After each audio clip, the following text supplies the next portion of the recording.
Okay, so hello everyone. आज अपन बात करने वाले हैं इटरेटिव मॉडल के बारे में। इटरेटिव मॉडल के बारे में हम इस वीडियो में पढ़ेंगे कि इसके फेजेस क्या क्या होते हैं, फिर इसको कब यूज़ करना चाहिए, फिर इसके एडवांटेजेस क्या क्या होते हैं, फिर इसके डिसएडवांटेजेस क्या होते हैं। सबसे पहले तो यहाँ पे एक मतलब समझिए आप। इटरेटिव का मतलब होता है, इटरेटिव का मतलब होता है बार बार किसी चीज़ को रिपीट करना। ये होता है इटरेटिव का मतलब। अब आते हैं पहले पॉइंट पे। पहला पॉइंट क्या कह रहा है? In the iterative model, the software development is initiated with small sets of requirements, and then the software is iteratively enhanced until the complete system is implemented and ready to be deployed. Okay, इसको आप ऐसे समझिए कि कोई भी एक client है, वो किसी कंपनी के पास अपनी रिक्वायरमेंट्स लेके जा रहा है कि मेरे को एक प्रोजेक्ट बनाना है। तो इस मॉडल में क्या होता है कि जो क्लाइंट है उसकी मेन रिक्वायरमेंट सुन ली कंपनी ने और फिर उस पर काम करना शुरू कर दिया उस प्रोजेक्ट पे। ऐसा नहीं है कि सारी रिक्वायरमेंट्स चाहिए ही चाहिए कंपनी को।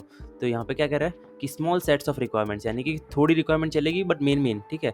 और मेन रिक्वायरमेंट सुनने के बाद उसके प्रोजेक्ट पे काम होना शुरू हो जाता है।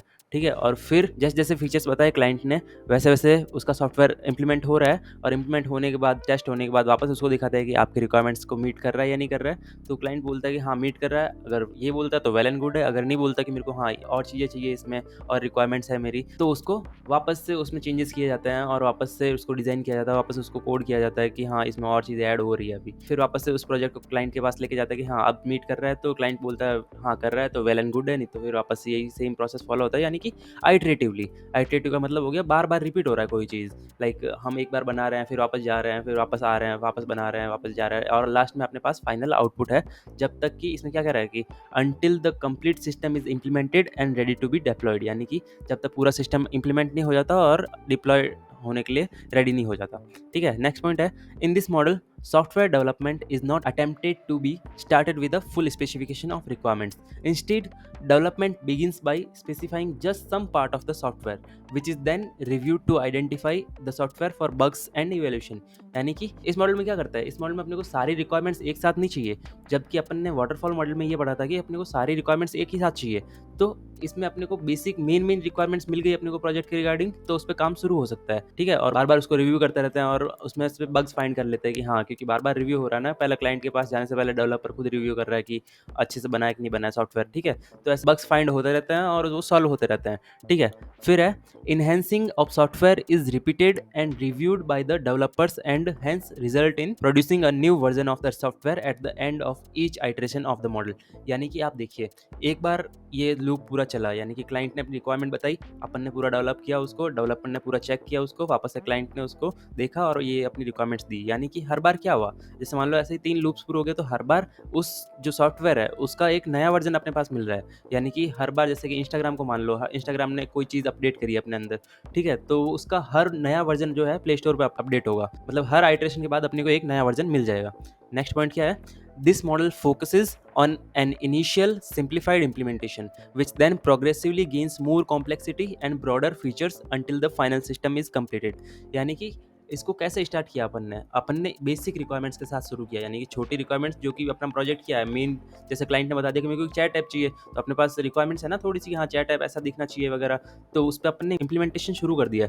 बट जैसे जैसे अपन उस पर काम करते गए, जैसे जैसे उसकी इटरेशंस आगे बढ़ती गई, तो उस पर और मतलब कॉम्प्लेक्सिटी आ गई। क्लाइंट ने बोला नहीं मेरे को ये भी चाहिए, मेरे को कमेंट का फीचर जो है उसमें येलो हार्ट कर दो मेरा, ऐसा वगैरह कुछ बोल सकता है वो। ठीक है, तो ऐसे आइटरेशन बढ़ती गई, कॉम्प्लेक्सिटी और हाई होती गई और फीचर्स ऐड होते गए। ठीक है, फिर the basic concept behind this method is to develop a software through repeated cycles, यानी कि iterations and in smaller portions at a time. यानी कि मेथड जो है ये जो मॉडल है, इसका बेसिक कॉन्सेप्ट क्या है, इसका कॉन्सेप्ट ये है कि बार बार आइटरेशन से अपने को एक बढ़िया सॉफ्टवेयर बनाना है और कम टाइम में बनाना है। ठीक है, तो ये इसका बेसिक कॉन्सेप्ट है। फिर है, फॉर रैपिड और fast development, iterative model has become a generally accepted SDLC model over the traditional waterfall model. पहले अपन ने वाटरफॉल मॉडल के बारे में पढ़ा, उसमें अपन सारे फेजेस को एक एक करके कंप्लीट करते थे। बट इसने जो है इटरेटिव मॉडल ने इसकी जगह ले ली है अब एसडीएलसी के अंदर। एसडीएलसी के अंदर वाटरफॉल मॉडल सबसे पहले इंट्रोड्यूस हुआ था, बट इटरेटिव मॉडल ने इसकी जगह ले लिया है क्योंकि अपन बार बार आइटरेशन से परफॉर्म कर रहे हैं, तो ये जनरली एक्सेप्टेड एसडीएलसी मॉडल हो चुका है अब। ठीक है, फिर नेक्स्ट देखते हैं अपन फेजेस ऑफ इटरेटिव मॉडल, क्या क्या फेजेस हैं। तो सबसे पहला फेज आता है इनिशियलाइजेशन। अब इसको आप ऐसे एग्जांपल से समझिए कि कोई क्लाइंट है, एक कंपनी के पास अपना एक प्रोजेक्ट लेके आता है कि इसको एक सॉफ्टवेयर बनाना है, तो ये इनिशियलाइजेशन फेज में होता है। फिर क्या है, फिर आता है रिक्वायरमेंट एनालिसिस। रिक्वायरमेंट एनालिसिस में क्या होगा, क्लाइंट से उसकी रिक्वायरमेंट्स पूछ लेंगे कि आपकी इस फीचर्स के लिए क्या रिक्वायरमेंट्स है, आपको क्या क्या बनवाना है इसके अंदर, क्या क्या फीचर्स आपको इसके अंदर चाहिए। फिर जैसे ही अपन ने बेसिक रिक्वायरमेंट्स ले लिया है क्लाइंट से, उसके बाद इस पे अपन ने काम करना शुरू कर दिया है। फिर आता है phase designing and coding. Software है, उसकी पहले डिज़ाइनिंग होगी और फिर बाद में उसका कोड लिखना शुरू कर देंगे।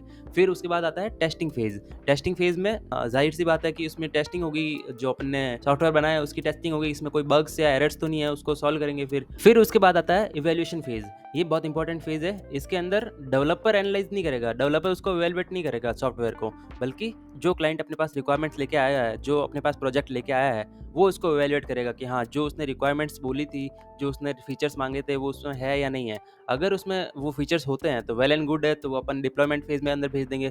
अगर उसमें फीचर्स नहीं होते हैं, तो वापस रिक्वायरमेंट एनालिसिस होगा, यानी कि अपन क्लाइंट से वापस पूछेंगे कि आपकी रिक्वायरमेंट्स और क्या-क्या है, तो क्लाइंट बताएगा कि मेरे को और ये फीचर्स चाहिए और मेरे को न्यू एक्स्ट्रा कुछ ऐड करना है, तो वापस उसी फेज़ में वो होगा। फिर उसके बाद वापस सेम प्रोसेस रिपीट होगा, डिज़ाइन होगी उसकी, कोडिंग वापस से होगी और फिर टेस्टिंग होगी, फिर वापस से इवैल्यूएशन फेज़ आएगा और फिर वापस क्लाइंट के पास लेके जाएँगे तो वो बोलेगा हाँ, अच्छा वेल एंड गुड है, तो उसका डिप्लॉयमेंट कर दो। नहीं तो अभी वापस क्लाइंट ने बोल दिया कि नहीं, इसमें तो कुछ नहीं है, अभी मेरे को और चाहिए इसमें, तो उसका वापस से डिज़ाइनिंग एंड कोडिंग होगी, वापस से टेस्टिंग होगी, वापस से इवैल्यूएशन होगा, ठीक है? और एट लास्ट क्लाइंट बोल देगा कि हाँ, अब मेरा जो है वो सॉफ्टवेयर रेडी है, तो उसको आप डिप्लॉय कर दो। तो फिर नेक्स्ट फेज़ आता है डिप्लॉयमेंट फेज़। इसके अंदर पूरे जो है सॉफ्टवेयर जो अभी रेडी हो चुका है, उसको मार्केट के अंदर लाया जाता है यूज़र्स के लिए यूज़ करने के लिए, ठीक है? फिर बात करते हैं when to use iterative model. तो सबसे पहला पॉइंट आता है major requirements of the project are clearly defined, यानी कि जब अपने पास यूजर आया तभी अपन ने पहले फेज में क्या किया, उससे सारी रिक्वायरमेंट्स ले ली, उससे पूछ लिया कि आपकी मेजर रिक्वायरमेंट्स क्या क्या है, ताकि अपन उस पर काम करना शुरू कर सकें। फिर आता है सम फीचर्स और enhancement may be added with the time, और अगर क्लाइंट चाहता है कि मेरे को और ज़्यादा फीचर्स उसमें ऐड करने हैं तो वो टाइम के साथ ऐड हो जाएंगे, क्योंकि इटरेशन तो चलती रहेगी जब तक उसका सॉफ्टवेयर कंप्लीट नहीं होगा, तो वो टाइम के साथ ऐड होते जाएंगे। फिर है the project is large. Yes, project आपका बहुत ही लार्ज होना चाहिए अगर आप इस इटरेटिव मॉडल को यूज़ करना चाहते हो। अगर आपके पास स्मॉलर प्रोजेक्ट है, मान लीजिए आपने कोई ऐसा छोटा सा ही कुछ बनाना है, आपको जंपिंग ऐप बनाना है, तो आप इटरेटिव मॉडल थोड़ी यूज़ करोगे, उसमें तो आपको नॉर्मल बेसिक मॉडल यूज़ करना पड़ेगा। सो इटरेटिव मॉडल जो होता है वो लार्ज प्रोजेक्ट के लिए होता है। फिर resources with needed skill set are not available and are plan to be used on contract basis. अगर आपके पास रिसोर्सेज अवेलेबल नहीं है, जो क्लाइंट को चाहिए स्किल सेट वो आपके पास अवेलेबल नहीं है, बट आपने काम तो शुरू कर दिया उस प्रोजेक्ट पे, और जो कॉन्ट्रैक्ट आपने साइन किया है कि अगर आपके पास रिसोर्सेज अवेलेबल नहीं है तो वो बाद में भी अवेलेबल हो सकते हैं। मान लीजिए कि कंपनी के पास ग्राफिक डिज़ाइनर अभी अवेलेबल नहीं है, तो कॉन्ट्रैक्ट बेसिस में लिखा हुआ है उसकी रिक्वायरमेंट्स पूरी होगी, तो जो है ग्राफिक डिज़ाइनर वो हायर कर लेंगे उसको, और कॉन्ट्रैक्ट बेसिस पे उसको अपडेट भी कर देंगे कि हाँ, हमने इसको हायर किया है और इससे आपका काम करवा रहे हैं, ठीक है? फिर है high risk features and goals which may change in the futures, यानी कि क्लाइंट कभी भी बोल सकता है कि मेरे को और फीचर्स चेंज करना है और कुछ एक बड़ा फीचर्स भी चेंज करना है। मतलब कि ये मॉडल काम ही इसी थ्योरी पे करता है कि हाँ, जब भी क्लाइंट उसकी रिक्वायरमेंट चेंज करेगा तो अपन इसमें इटरेशन मॉडल में कि अपन चेंज कर देंगे, उसमें सॉफ्टवेयर में जब इम्प्लीमेंटेशन चल रही है, उसके जब क्लाइंट के पास लेके जाएंगे तो वो बोलेगा कि हाँ, मेरे को और ज़्यादा कुछ चाहिए, तो वो और अपन चेंज कर देंगे उसके अंदर। फिर है a new technology is being used and is being learn by the development team while working on the project. ये सबसे इंपॉर्टेंट पॉइंट है कि जब डेवलपमेंट टीम किसी भी चीज़ पे काम कर रही है, बट क्लाइंट को कुछ और भी चाहिए उसके अंदर, जो डेवलपमेंट टीम के पास स्किल्स है, यानी कि उन्होंने सी प्लस प्लस कर रखी है एक एग्जांपल के लिए डेवलपमेंट टीम ने, ठीक है?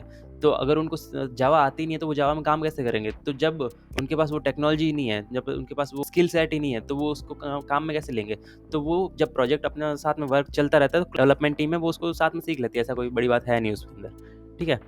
फिर आते हैं advantages of iterative model. Advantages क्या-क्या है? तो पहला आता है bugs and errors in the software can be identify early. जो बग्स और एरर्स है वो सॉफ्टवेयर के अंदर अपन जल्दी फाइंड कर लेते हैं, क्योंकि हर आइटरेशन के बाद डेवलपर चेक करेगा, एक टेस्टिंग टीम चेक करेगी, उसके बाद अपना जो क्लाइंट है वो चेक करेगा, तो बग्स एंड एरर्स फाइंड करना बहुत ईजी है। फिर software is produced early which facilitates customer evaluation and feedback, यानी कि जो सॉफ्टवेयर है, अगर मान लो एक आइटरेशन के बाद ही क्लाइंट ने बोल दिया कि हाँ, अब मेरे को जो है मेरा सॉफ्टवेयर है वो डन है, तो बहुत जल्दी हो गया ना हमारा काम, तो और फिर वो उस पे फीडबैक भी दे सकता है, उसको इवैल्यूएट भी जल्दी कर सकता है। फिर आता है it is easily adaptable to the ever changing needs of the client, यानी कि ये जो मॉडल है इटरेटिव मॉडल, उसके अंदर सॉफ्टवेयर को कोड ही इस तरीके से किया जाता है कि अगर क्लाइंट कुछ और चेंज बोले तो वो अपन चेंज आसानी से कर सके, यानी कि ईज़िली अडैप्टेबल है। फिर आता है the end user can give their feedback quickly, यानी कि जो क्लाइंट है अपना, वो अपना फीडबैक क्विकली दे सकता है। फिर parallel development can be planned. Parallel development का मतलब यहाँ पे समझिए आप कि कोई भी जैसा आईटी कंपनी है तो उसने एक प्रोजेक्ट पे काम कर रहा है तो उसने उस पे 2 टीम असाइन कर दी कि हाँ, एक टीम ये काम करेगी, दूसरी टीम ये काम करेगी, फिर एंड में जाके उसको मर्ज कर देंगे कि हाँ, इन दोनों का टीम का काम कंप्लीट हो चुका है, इसको आप मर्ज कर दो। ठीक है? तो ये पैरेलल डेवलपमेंट हो सकती है। फिर risk are identified and resolved during the iteration.